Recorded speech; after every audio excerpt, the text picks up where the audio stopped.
Vaikuntha, the spiritual world, is unlimited. And there's unlimited planets where there's different expansions of Krishna, of various devotees and various planets. The topmost planet, Goloka. Go means cows, so Goloka means a planet of cows. And there you see it. The planet of cows, Krishna's favorite animal. The pastoral setting of Vrindavan, the Lord enjoys very intimate, loving relationships with his devotees and for different rasas. So this chanting has come from there. This Kirtanadi Krishna sound, this is not a sound that comes from anywhere in the 14 worlds. This material creation, it's very scientific Vedic knowledge, if you need that, if you need to satisfy your intellect. There's 14 worlds, but you search the 14 worlds, the sound hasn't originated from anywhere within the 14 worlds. Golok Prem Don Harinam Shankirtan. It's coming from Goloka, and it takes you to Goloka. Because the sound comes with an express purpose. Kali Kali Nam Rup, Krishna Avatar. Kaviraj Goswami says in Chaitanya Charitamrita, Kali Kali Nam Rup, Krishna Avatar. In the age of Kali, the sound of Krishna's name is the incarnation for the sage. Of course, technically we say, Krishna Varnam Pusha Krishnam Shangopanga Parshadam Yagnai Sankirtan Paya Jantihi Shumedasha. That Mahaprabhu is the combined form, Shri Krishna Chaitanya Radha Krishna Nayanga. Mahaprabhu is the combined form of Radha and Krishna, and he comes for the purpose of understanding Radharani's bhav, with the duty, the complexion of Radha, and the secondary purpose is to introduce the chanting of Hare Krishna. But that process he gives is also an incarnation. The incarnation delivers an incarnation. Kali Kali Nam Rup Krishna Avatar. How can it be an incarnation? Namachintamani Krishnas Chaitanya Rasa Vigraha. Because there's no difference between Krishna and his name. They're identical. All six opulences are present in the sound of Krishna's name. And therefore Prabhupada figuratively or poetically, eloquently, he would capture our attention, how do we understand that Krishna's not? Prabhupada said, when you chant these names, Krishna's dancing on the tip of your tongue. Oh, that's cool. This is the point of an analogy. Analogy makes a complex, philosophical conception easy to understand. The Lord's not different than his name, I can't grasp it. Okay, Krishna's dancing on the tip of your tongue. Wow, I like that. So that incarnation appears in the age of Kali. And that is the only process. Chanting those names of Krishna. People think that, yes, but material life, when I try to solve a problem, sometimes the problem is more complex. Sometimes the solution is more complex than the problem itself. So how could it be so simple? Hare Krishna, Krishna Krishna, Hare Hare, Hare Rama, Rama, Hare Hare. Well, nice things come in small packages. So though it's simple, don't think that it's not. It's the panacea. Panacea is a very powerful word, actually, vocabulary. Panacea means a solution to all problems. Now, no one has ever experienced a panacea, except in Krishna consciousness. Why? Because Abrama Bhuvana Loka Punar Avita Arjuna Mamopeta Tikontiya Punarjanma Navidyate. Again, Krishna points out the futility and offers the alternative. From the highest planet in the material world down to the lowest, all are places of misery, wherein repeated birth and death take place. Oh, that's really bad news. Punarjanma Navidyate, says to Arjuna. Don't you worry. One who attains to my abode never takes birth again. So this chanting delivers you to that place where you never come back. Punarjanma nividyate. Having attained that, he doesn't come back. And one time, a disciple asked Prabhupada, when we get back to the spiritual world, do we remember that we were in the material world? That's a good question. It's really having to do with prema, rasa, right? It's just like, yeah, that's an interesting question. When we get back, do you remember that we lived in San Jose? Now we used to drive across the Bay Bridge. And, Silicon Valley. Do you remember all that? And whatever you were in your previous life. And Brahmanda Brahmatikoni, Bhagavan Jeev. From one universe to the next, from one species of life to the next, from one body, do we remember that? So Prabhupada paused for a moment, and he said, yes, you do remember. Oh, really? Prabhupada said, you remember it like a nightmare. Therefore you don't come back. He didn't need to elaborate because, we have nightmares because our dreaming at night is a kind of the mental concoction of what we experience during the day or the weeks or the years or even previous lifetimes. Prabhupada said if you dream that you're flying, it means you were a demigod in a previous life. So the mind is carrying these experiences for many births. So sometimes, without wanting, we have these nightmares, and also dreams, Prabhupada explained, are a way that we work off some of our karma. Rather than having to actually undergo it, you dream you're in a war, you're fighting, or you dream the ghosts are chasing you, or a tiger, like this. And you work off some karma in dreams. It's not necessarily easier, because dreams are also very real and very painful, sometimes. So if you wake up at night and you have a bad dream, the tendency is not to go back to sleep. Of course, if you dream something Krishna conscious, then you do want to go back to sleep. Prabhupada said, generally dreams are nonsense. Well, they're always nonsense. He said, but if you dream of the spiritual master, or Krishna, he said, that is very nice. So sometimes we have dreams like that. But generally this material life, this is a great struggle for existence. The human race, the only hope is divine grace. So when we get back, we have both experiences. We have the experience of Kunta and Vaikuntha. Kunta means, Sanskrit, it means anxiety. And Vaikuntha means, if you put the prefix vai, it cancels, or not necessarily cancels, it changes the meaning opposite. So Kunta means anxiety, and Vaikuntha means that place where there's no anxiety. So that's another elegance, is truth spoken concisely. What is the spiritual world? It's Vaikuntha. It's that place where there's no anxiety. As Brahma Samhita says. That place where all walking is dancing, all talking is singing, and there's a festival every day. That place where life is eternal, full of knowledge and bliss. And conversely, this world is temporary, full of ignorance and suffering. So do the math. You have to do the math. You make a comparison. Sometimes to understand something, the value of one thing over another, we make a comparison. We take the green mango, and we use avocados, because we went shopping for avocados. I could not find one ripe avocado. Where were we? Whole Foods. All right, you better go to Whole Foods, all organic, it's really good. And I thought, okay, I'd like to have a salad today.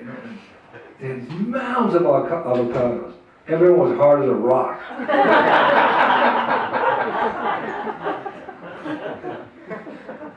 I was digging down. The store employees were looking at me like, what's this guy doing? His shaved head and his robes, he's digging through this mound. I tucked it down top of the pile. I want an avocado! And I found one avocado. and it was ripe, and I was squeezing it, and about 20 people were looking at me. I took the hard avocado, and I said, for lunch, well, to offer it to Krishna, we will take this one. I put that in my. So like that, sometimes we come to the proper conclusion by comparing. And Prabhupada was often doing this in his preaching, pointing out the inconsistencies, the futility, the desperation of material existence, and the bright hope and positive alternative and happiness and bliss of Krishna consciousness. By comparison, he said, before my disciples joined me in this Hare Krishna movement, they were all downtrodden, miserable, never smiling, dirty, addicted to sin. Now they have come to Krishna consciousness, they're chanting Maha Mantra, Yuga Dharma, they're looking so, they have their dhotis and their saris, and their kunti mala, and their neck beads, and they're smiling and they're dancing like peacocks. He said, now they look like they've come from Vaikuntha. This is Krishna. So he made a comparison. So when you get back to the spiritual world, there's no question of fall down. Having once come, we never return again, because you've had the bitter experience. Once burnt, twice shy. But unless you get that experience, here and now, you will not be determined to go back to the spiritual world, or you'll advance very slowly. Vasudeva Savamiti Samahatma Sadurlabha. That's generally the way. After many, many births and deaths, one who is in full knowledge surrenders to me. This is generally the case. There's a traditional saying, it's not in Shastra, but a traditional saying in Vrindavan, amongst the Brajbasis. One life, first life, you're sadhaka. Second life, Bhaganuga Bhakti, spontaneous devotional service. Third life, Prem Bhakti. That's if you're very fortunate. Sadhaka, Raganuga, meaning the spontaneous, you don't just do your service out of duty, which we must to begin with. We want no one to jump ahead. But Plutarch said, our general habit, practice becomes habit later. It becomes natural to us. So what we're doing now out of the rules and regulations becomes natural as the heart becomes purified. That's Raganuga, you serve Krishna spontaneously out of love. And that matures into full prema. But that's the fast track. Like nowadays you can go to the airport and they have that they call that pre-TSA or whatever. You don't have to take your computer out, your shoes out. You just go through they look at your bags. I've done it twice now. I say, what's my good fortune? Your lucky number came up today, sir. You don't have to go through the whole security thing. You just go right through. So, but we can't think that we'll be fast-tracked back to Godhead. It's not like that. We have to go through the process. And, there's many rules and regulations. In the beginning, when Prabhupada first came to America, and he was living with the students at 26 Second Avenue, because of their fallen condition and the fragile nature of their Krishna consciousness, Prabhupada was just basically speaking every day and having kirtan and delicious prasadam. He was cooking the prasadam. He was serving the prasadam. And after everybody had fallen over, having eaten so much, Prabhupada cleaned up. Yes. This is how. So one day, Dr. Wali, who later became Umapati Prabhu and eventually Umapati Swami, he said, Prabhupada, mainly we're just chanting Hare Krishna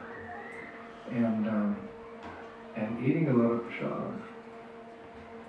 Are there any rules and regulations that we should follow? And Prabhupada said, I thought you would never ask. Because although the process is very simple, it's supported by the rules and regulations. If you don't follow the 4 rules and regulations, then the positive alternative will not bear fruit very quickly. It'll be like the weeds in the garden choke the rose bush. So part of the rose bush's growing is to pull out the weeds in the garden as well. So you have to refrain from sinful activity if you really expect to make any real progress on the path of Krishna consciousness. Brahmananda Prabhu was telling me that in the very beginning, even before they began going to Thompson Square Park to chant Hare Krishna, which happened a little bit later, Prabhupada introduced the Sankirtan movement to get the real taste of Krishna consciousness, sharing our good fortune with others. That's what the higher taste comes. Devotees would attend the lecture, and then they would go down to the donut shop and have, donuts and a coffee and a cigarette. That's just what you did. You went to Swami's lecture, and afterwards, because Prabhupada wasn't pushing, he was just letting everyone advance at their own stage until he could introduce something higher. So, one day Prabhupada, after the lecture, he walked out for some fresh air. He walked past the donut shop.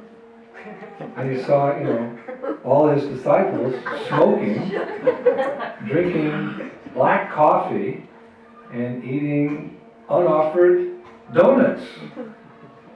So he said to the disciple who was accompanying him, he said, "What is this shop?"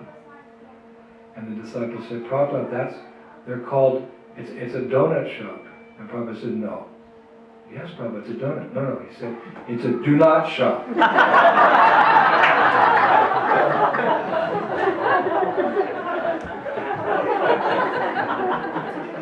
So like this, Prabhupada was very tolerant with us. He was very tolerant. But that doesn't mean that his leniency in the beginning was necessarily the higher standard for achieving perfection. That requires Atmanivedanam. Shravanam, Kirtanam, Vishnu, Shmaranam, Padasevanam, Archanam, Bandham, Dasyam, Sakyam. Atmanivedanam. The process begins by hearing, and then chanting, remembering, serving the lotus feet. 9 processes, but it culminates in full surrender. Full surrender to what? To the process, which means full surrender to Krishna. But in the beginning, it's the process which brings us to Krishna. So, if one is serious about getting out of this dukkhalaya mashashvatam, this temporary place which is full of so many problems, then he must fully embrace the process that Prabhupada gave us, which is really even more simple than Mahaprabhu introduced. Just as Lord Chaitanya is the most merciful incarnation of God, Prabhupada is the most merciful representative of God. Because if you study Chaitanya Charitamrita and you see what was the standard during the time of Lord Chaitanya, it was much, much higher than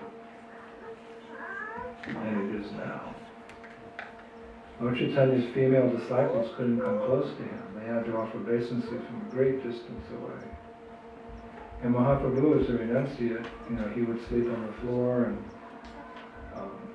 eat little at certain times. And his followers were, the Vedic culture at that time was very restrictive.